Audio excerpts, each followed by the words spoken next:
Perdana Menteri Israel Benjamin Netanyahu pada Minggu 22 Desember 2024 mengumumkan bahwa Israel akan membalas serangan rudal yang dilakukan kelompok Houthi dari Yaman terhadap Tel Aviv pada Sabtu 21 Desember 2024 lalu.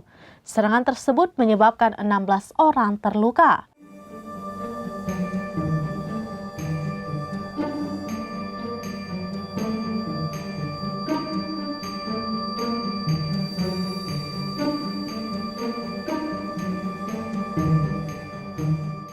Netanyahu menegaskan bahwa Israel akan merespon dengan kekuatan dan ketegasan, seraya menekankan bahwa negara-negara seperti Amerika Serikat juga menganggap Houthi sebagai ancaman terhadap tatanan internasional.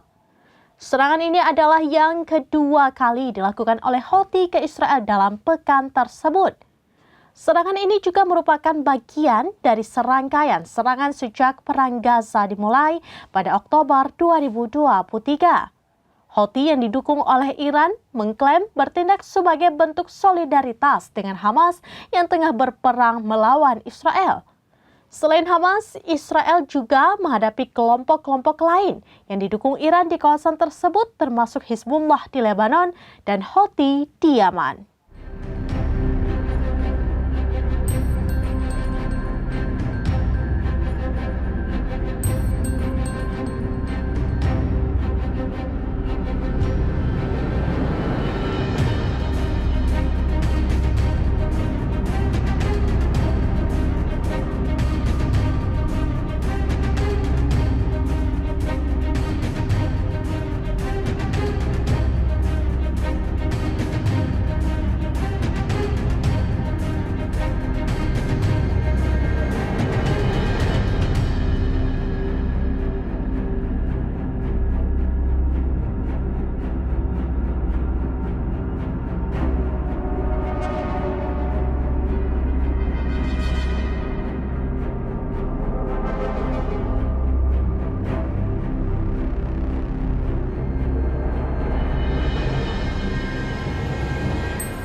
Download Tribun X sekarang, menghadirkan lokal menjadi Indonesia.